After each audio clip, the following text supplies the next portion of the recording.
My name is Catherine Reeves Binford, and I'm going to be your instructor for cellular biology and systems overview. That's BIO127 at Northwestern Connecticut Community College. This is your welcome message, so I'm going to introduce myself. I'll go over a couple of syllabus policies and a little bit of a course overview, and just kind of show you who I am so that you can maybe know what to expect in the coming weeks. I know it tends to be a high anxiety thing to start in a program like this. I know that this is a pretty high stakes class for you, and I know that I am new to Northwestern Connecticut Community College, and you do not yet know who I am. So I really want to alleviate some of those anxieties by showing you exactly what to expect. So again, my name is, I did that last time too, Reeves. It's mirrored so that you can actually read things. My middle name is Reeves. I go by Reeves. You can call me Reeves. You can call me Miss Binford. You can call me Instructor Binford, but that's awkward. You can call me Professor Binford, but that's not 100% accurate just yet, at least at the time of this recording. I'll be a professor at some point. It's fine. You can just bypass all of that by calling me Reeves, and it makes your life a little bit easier. It's okay if you mispronounce my name a little bit. I get Rives every once in a while, or Rives every once in a while. I'm not as big a fan of Rives. I actually worked at a Chinese restaurant for a while, and all my coworkers couldn't pronounce my name, so they call me Rihu, and that's fine too. Call me Rihu, I don't care. Yeah. So I have a Master's of Science in Modern Human Anatomy. That is my background. I am an anatomist, and I have been teaching for 5 years as of the time of this recording. It will be approximately my 5-year anniversary of teaching in about 2 weeks. Pretty excited about that. So for the last 4 years, I've been teaching at Platt College School of Nursing in Aurora, Colorado. I'm actually in the process of moving. I'll be moving less than 5 days from the time of this recording, which is why I'm doing it in advance. And let's see, I've been on the quarter system for 4 years. I've been teaching 18 credit hours every 12 weeks consistently for the last 4 years. What that means for you is that I have already taught 2 quarters online since the COVID-19 shutdown began. So that means I actually have some experience about what works and what does not in the online environment, and that's probably part of why they hired me. So I have a pretty good idea of what I'm doing. I know that the anxiety is still going to be really fresh for you, so I do want to give you some insights at one point during this video. In fact, how about I add that right here, insights, into the online process. That will help me remember to do that. So that's my introduction. Why all these letters up here? Modern human anatomy as opposed to ancient, as opposed to comparative to other animals. So I'm not an anthropologist, basically, is what that means. And I'm not a comparative, I'm not doing veterinary anatomy either. I also have a Bachelor's of Science in Psychology with a focus on neuroscience. I was a massage therapist for 10 years. That's how I got through school. It was very expensive, and I was on my own. So I totally understand some of the financial challenges that a lot of students are going to experience and a lot of the scheduling difficulties that you're going to have. I empathize with those very strongly. And I also got a Teaching English as a Foreign Language certificate. It's not really the best certificate for that. It was just for fun, and because I was having a breakdown after undergrad and didn't know what to do with my life, and I thought I might just move to Korea and teach English. That didn't happen, but maybe it will one day. Maybe I'll have another breakdown. We'll see. Okay, syllabus policies. I'm just going to go ahead and pull up my syllabus now. So what we're looking at is the currently published syllabus. You'll notice that it's kind of missing a couple of things. Now, I am running this as an entirely asynchronous course for the time being. I was told that I would be coming into a course that was run entirely asynchronously, which means that there's no designated course time. It's not we meet Mondays and Tuesdays or Mondays and Wednesdays from 11 to 12:30. That's not the case. That's not how we're running it. I am making videos available to you. I am making assignments available to you, and all material available to you in a 1-week span, and you will finish all content within that 1-week span at a time. With exams, with all your tests, because you do have tests as a part of your grade, if you look down to how things are weighted, there will be tests and there will be quizzes. I will give you a span of, I think, 3 days, with which to complete your tests. With quizzes, it'll probably be more like 1 week. Now, I haven't written out a very thorough schedule. We have approximately 1 week per topic right now. That gives me some flexibility. I will be introducing a schedule for your quizzes and tests availability very soon. It is not up yet. This is 12 topics, and we have 14 to 15 weeks to get through them. Now, I think you can anticipate your first quiz and exam to cover this content here: introduction, review of basic chemistry and cell structure, protein synthesis, meiosis, mitosis, DNA and inheritance, and selected reproductive system content. You can consider that to be your content for test number 1, and there will probably be a quiz number 1 that precedes that and helps you to prepare for that as well. Consider the quizzes. I think the way I'm going to do it is that the quizzes will be preparation for the tests. So if you screw some things up on the quiz, you know what you need to fix before you take the test, which is slightly higher stakes. That's how I plan to set it up. Now, I have been teaching anatomy and physiology and pathophysiology for the last 4 years. I would say the only content that I haven't been teaching for the last 4 years is right here, the chemistry. I've already recorded this. I've brushed up on it. I've taught it before. It's just been a while. So that's actually recorded and done with, and I'm happy with it, and I think you'll get a lot of use out of my screencasts for that. If you don't know what a screencast is, this is a screencast. You can see my screen, you can see me, and I tell you what is up with my PowerPoints or whatever content I'm showing you. So, as I said, this is not new content to me teaching. It is in a slightly different format that I'm used to teaching, which is why I don't already have a set schedule. Here's everything already laid out really neatly. My personal philosophy is that we're going to address we're going to change one thing at a time. If I change my courses, I really don't like to change more than one thing. So 1 quarter I might change my exams or the way that I give exams. And then I'll see how that plays out, and if it's better or if it's worse, if it's a better way of evaluating, if it's a worse way of evaluating. And since nothing else changed, you can really tell what's going on. But obviously some things are changing right now. I'm a new instructor at Northwestern, if not a new instructor overall. I'm teaching topics I haven't taught in a while. And I'm going from a quarter system to a semester system. So I used to have 10 weeks to teach a topic, and now I have 14 to 15 weeks to teach a topic, which just means the schedule is going to look really different. So that does mean there's multiple things changing. And so I'm trying to use and be as consistent as possible with the way the last instructor taught things, while still bringing my own style, the interactivity, the feedback systems, the way that I do it. I still want to build it into it. So that means that I still have to come up with a schedule a little bit, but as soon as I have it, I will post it. I am pretty reliable about following through on things that I say I will follow through on. Let's see. I also make another contract. Anytime I change some things, and actually this is the contract every single time, no matter what. My contract is this: if I screw up, I will fix it. If I did something to mess things up, I will fix it. I'm responsible. If it messed up your grade, that I forgot to post something in a timely manner, then I will take the hit and you will get some credit. If you mess up, it is your responsibility to fix the thing that got messed up. So if you're the one who missed a deadline, then that is purely your responsibility. So I've been reliable about following this policy in the past. I follow it every time, but I especially make it very clear when something is changing in the course. If I change something and make it worse, I will fix it. So what I mean by that is, if this asynchronous format is not working for students, then we can start having synchronous, like Zoom meeting type things. I don't think Northwestern uses Zoom, but Skype meetings. We could start having synchronous meetings if that is what is required. It would be optional because that is not part of the syllabus, right? But we can start doing that if things aren't working. You get in contact with me and say, this format's not working, we need something else, and we'll work it out. We'll work it out as we go.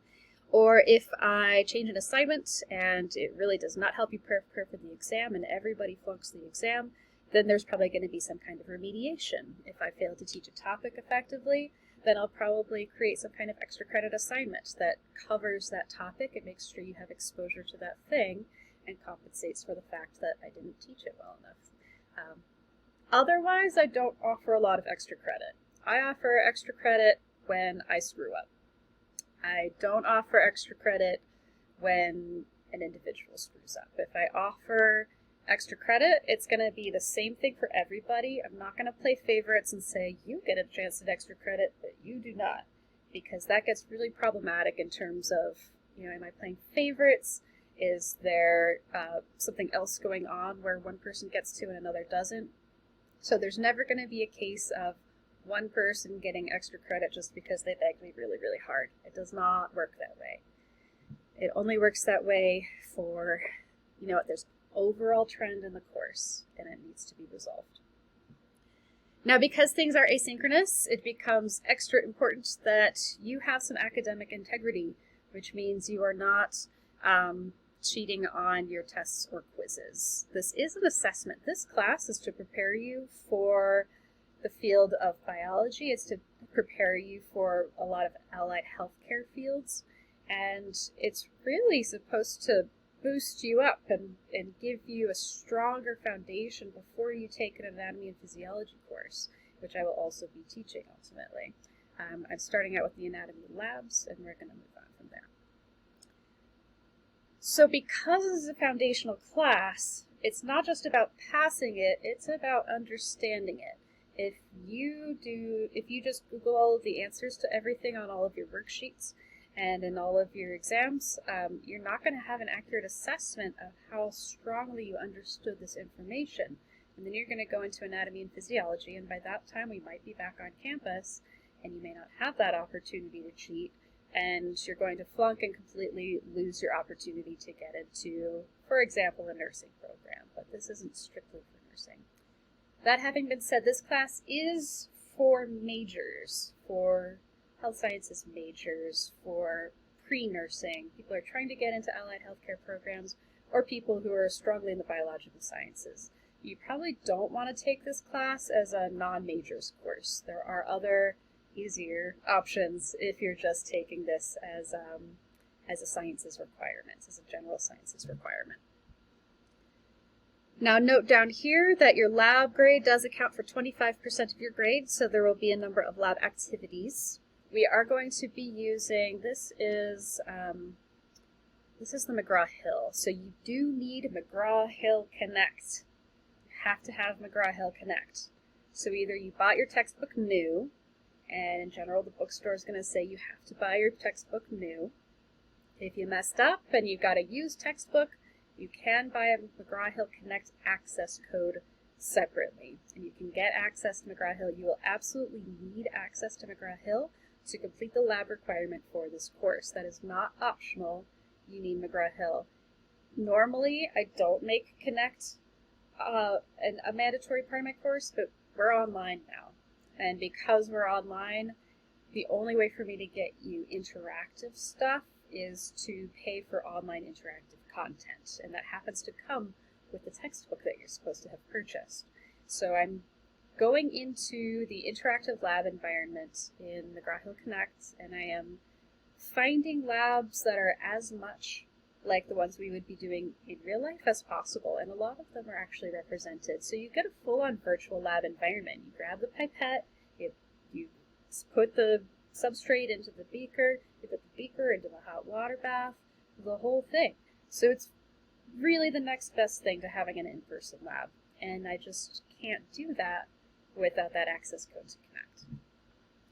So you don't have a distinct lab grade. Whatever grade you get in your lab doesn't show up on your transcript on its own. It gets incorporated into your lecture grade at a rate of 25% of your lecture grade. Here are the grade ranges. I just didn't mess with any of this. This is for my predecessor. You have to have internet access. This is an online asynchronous course. There will be some flexibility. Like I said, I've already taught 2 terms online, and I understand that internet goes out. Connecticut's been hit by hurricanes lately. People lose internet, people lose power. People get kicked out of their exam right in the middle of it just because their internet connection gets flaky. And I know that Northwestern Connecticut is rural, and some of you don't have as reliable internet access. So just communicate with me. That's one thing I've seen. If we're getting into topics related to insights, that's one thing. The biggest thing that I see in these online courses, if we're in person, I can see you struggling, and I can pull up beside you and say, hey, let's figure this out. But in an online environment, you have to reach out to me. I can't reach through the screen and grab you and help you unless you ask for help. So if you do get kicked out of an assignment in the middle and it won't let you back in and you're having tech problems, get in contact with me right away. Get tech help right away. Document that you're getting tech help right away. More documentation you have, the better. If there's a way to prove that you lost internet access, that's really helpful. Not necessarily mandatory, because I tend to just believe people when they say my internet went out right in the middle of this. So I do tend to be empathetic and understanding about problems with internet connectivity.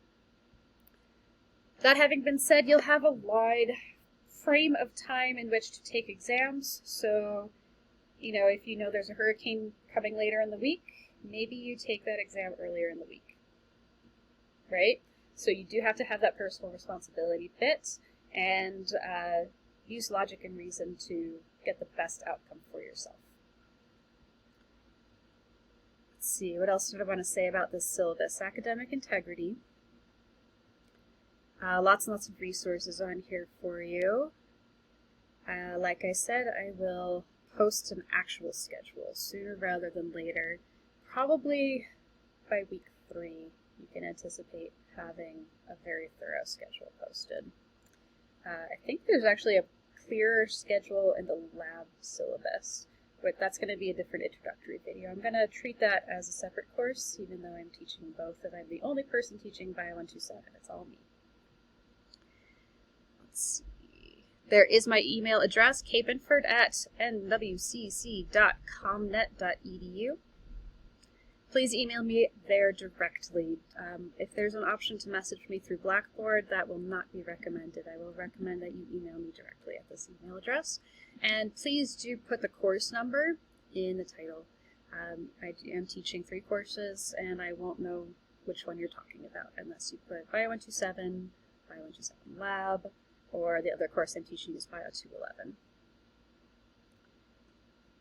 Okay, so insights, our last topic of insights. Oh, and by the way, this is my YouTube channel. This is where I put all of my screencasts. The ones that I'm making for your courses are unlisted, which means you will need the link in order to access them. That will help protect us from any issues related to privacy, related to copyright violations. Hopefully there aren't copyright violations. I was recording a video and I accidentally held something up with a brand name, and I was like, ooh, I need to edit that out. I can't remember if I have it or not. I should look into that. Okay, this is my YouTube channel. I actually have all of my old screencasts for all of my old lectures. So these are all BIO 300, BIO 223, BIO 224. Those are all my Platt courses. They have a lot of overlap, but I didn't list them by topic. I listed them by week. So you'd have to sift through a lot if you're looking for the topics, which is why when I started recording for your courses, I started listing them by topic. So if you're trying to study, it's a day or 2 before the exam and you just can't remember the nature of the plasma membrane, you can actually find that by name, presumably. You'll be able to find it by name, and it'll be listed under the course content part of Blackboard. So here's what that looks like, by the way. This is the instructor view. I don't know how different your view is. I do have the syllabus posted under syllabus. Under course content, I do have currently the first 2 weeks visible. I will continue to make weeks visible as we go. So you'll click into a given week, and I've got it starting August 26th. You click in, and all of the content related to that week will be there. If it's here, assume it's necessary, it's mandatory, you will use that resource. The only exception is if it says optional. So one thing that's carried over from my insights for having already taught 2 courses or 2 rounds of courses online is I always have a physical worksheet when I'm teaching in person, and you fill it out during class time typically, and I can look over your shoulder and you can ask me questions about it, and it's a really useful, it's called formative assessment. It means we can find the issues as we go and fix them as we go before you get graded on anything, right? I made a multiple choice version of that worksheet. It covers the exact same content as the physical worksheet, just in a different way. So this one is mainly multiple choice.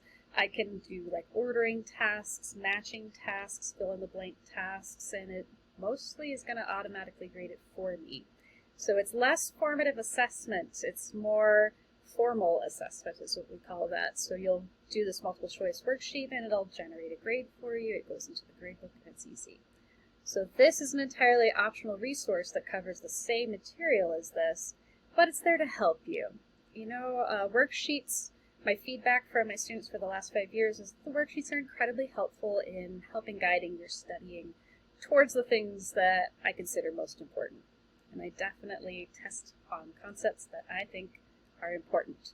So the worksheets are useful enough that I wanted to provide you with the physical version as well as the online version, because this is probably going to help you learn more than this.